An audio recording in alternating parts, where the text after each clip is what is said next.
शेवटचा निकाल बिहारमध्ये पुन्हा एकदा पंतप्रधान नरेंद्र मोदी यांचा करिश्मा पाहायला मिळालेला आहे। बिहारमध्ये एनडीए समोर महाआघाडीचा सफाया झालाय।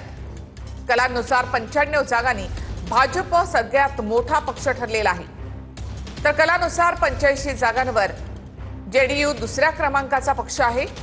या कलांनुसार आरजेडीला 24 तर काँग्रेसला फक्त 1 जागा मिळताना दिसते।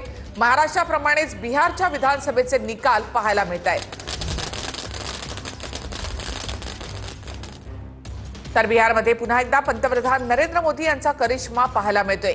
महाराष्ट्राप्रमाणेच बिहारमध्ये लाडक्या बहिणी एनडीएच्या बाजूने राहिल्या। निकालाची वैशिष्ट्ये आपण पाहतोय। निवडणुकीच्या आधी 1,30,00,000 महिलांच्या खात्यामध्ये प्रत्येकी 10,000 रुपये जमा करण्यात आले। विकासाचा नारा बिहारच्या जातीय समीकरणावर देखील भारी पडला। 100हून अधिक बंडखोरांना शहांनी स्वतः भेटून शांत केलं। प्रत्येक जिल्ह्याच्या प्रमुख पदाधिकाऱ्यांसोबत शहांच्या बैठका झाल्या।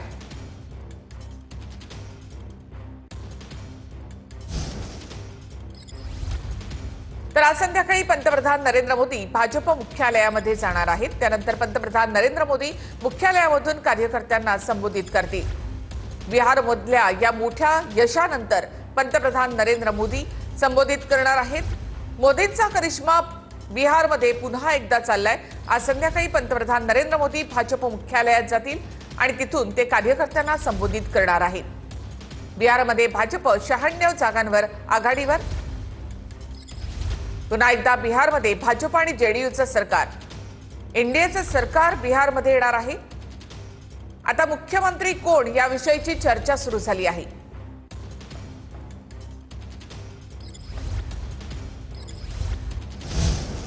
तर बिहारचा मुख्यमंत्री कोण होणार, सस्पेन्स अद्यापही कायम आहे। मुख्यमंत्री पदाबाबत वरिष्ठ नेतेच ठरवतील असं विनोद तावडेंनी म्हटलंय। नितीश कुमार यांच्या प्रश्नावर विनोद तावडे यांनी हे उत्तर दिलंय। बिहारमध्ये नितीश कुमार यांच्या नेतृत्वात तुम्ही निवडणुका लढलात, पण आता तुम्ही असं म्हणालात की आम्ही मुख्यमंत्री पदाचा चेहरा प्रोजेक्ट केला नाही। पण आता नेमकी काय स्थिती असेल? मुख्यमंत्री पदावर भाजपचा दावा असेल का? कारण बिहारमध्ये क्रमांक 1 चा पक्ष म्हणून भाजप उदयास आलेला आहे। नाही, मागच्या वेळी सुद्धा आम्ही क्रमांक 1 होतो, तरी सुद्धा आम्ही नितीशजींना मुख्यमंत्री केलं होतं। मला वाटतं हा निर्णय आमचं पार्लमेंटरी बोर्ड केंद्रातले नेते घेत असतात, त्यामुळे ते उद्या परवा याची चर्चा करून निर्णय नितीशजींबरोबर बोलून करतील। तर बिहारच्या मुख्यमंत्री पदावर जेडीयूने मात्र आपला दावा कायम ठेवलेला आहे। नितीश कुमार मुख्यमंत्री होते, राहणार आणि राहतील असं ट्विट जेडीयूने केलेलं आहे। मात्र भाजपच्या वाढत्या जागा पाहता काही वेळातच जेडीयूकडनं हे ट्विट डिलीटही करण्यात आले।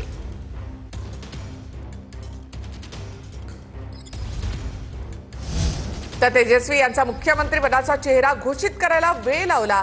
काँग्रेस आणि आरजेडीने चुका केल्या असं अंबादास दानवे म्हणतायत। काँग्रेस जास्त जागा मागतं, विजयाचं प्रमाण कमी असतं असं देखील दानवेंनी म्हटलं। महाराष्ट्रामध्ये जागा वाटपाचा तिढा सर्वांमुळे झाला होता असं देखील वडेट्टीवार यांनी म्हटलंय।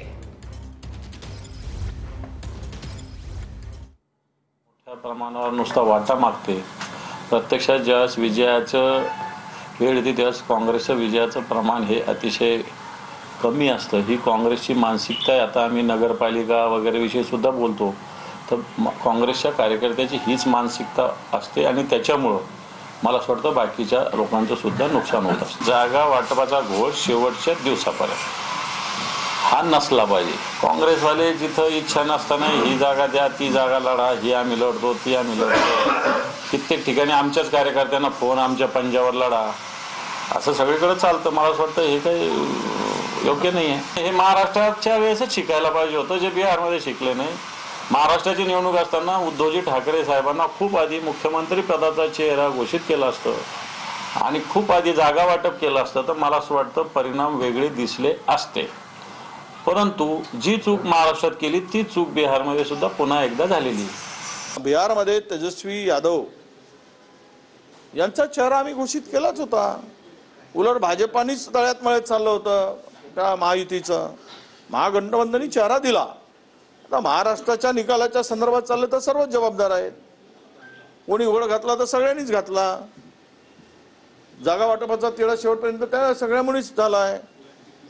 हे सगळं सर्वश्रुत आहे. आता झालेले काही घडलेल्या घटनांवर चर्चा करण्यापेक्षा नव्यानं आपण पुढे जायची तयारी ठेवली पाहिजे आणि या संदर्भात आपण महाविकास आघाडी म्हणून सगळ्या निवडणुकामध्ये एकत्र येण्याची मानसिकता ठेवली पाहिजे.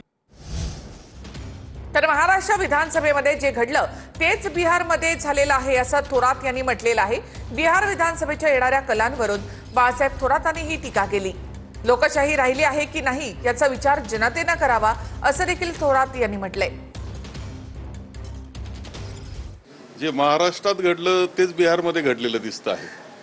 महाराष्ट्रात जे फंडे निर्णय प्रकारचे वापरले गेले ते तिथे वापरले गेले आहेत ही वस्तुस्थिती त्यामध्ये दिसते आहे. जनतेला सुद्धा विचार करावा लागेल की आपली लोकशाही निकोप पद्धतीनं चाललेली आहे का, निरोगी आपली लोकशाही आहे का याचा विचार जनतेने करावा लागेल आणि निरोगी लोकशाही करता आम्हाला लढाई कायम चालू ठेवावी लागेल. तर बिहारमध्ये एकदम महाराष्ट्र पॅटर्न संजय राऊतांनी हे ट्विट केलेलं आहे. जी आघाडी सत्तेवर येणार त्यांना 50च्या आत संपवलं असं राऊतांनी म्हटलं. निवडणूक आयोग आणि भाजप राष्ट्रीय कार्यकर्ते असा टोला राऊतांनी लगावलाय. बिहारच्या निकालाला धक्का बसण्याची गरज नाही असंही संजय राऊत म्हणतायत.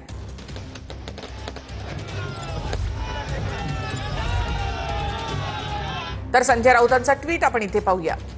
बिहारच्या विधानसभा निवडणुका निकालाने धक्का बसण्याची गरज नाही.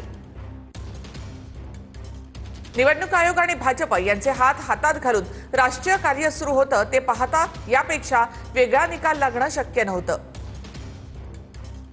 एकदम महाराष्ट्र पॅटर्न जी आघाडी सत्तेवर येणार याची खात्री होती त्यांनाच 50च्या आत संपवलं.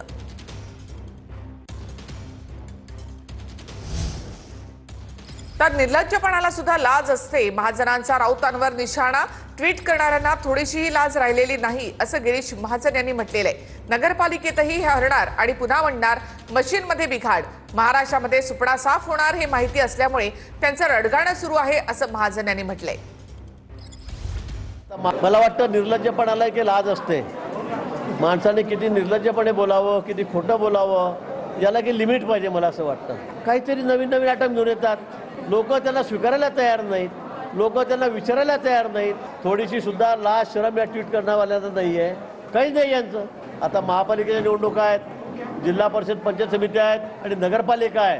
आता यामध्ये सुद्धा ते हारणार आहेत आणि पुन्हा तेच सांगतील मशीन खराब होते, बॅलेट पेपरवर घ्या, मतदार फॉल्टी होत्या. मला वाटतं आता रडल्याशिवाय यांच्या पुढे काही गत्यंतर नाही. यांचा सुपडा साफ महाराष्ट्रात होणार आहे, राज्यात होणार आहे आणि म्हणून आता पुन्हा रडायला सुरुवात त्यांनी केलेली आहे.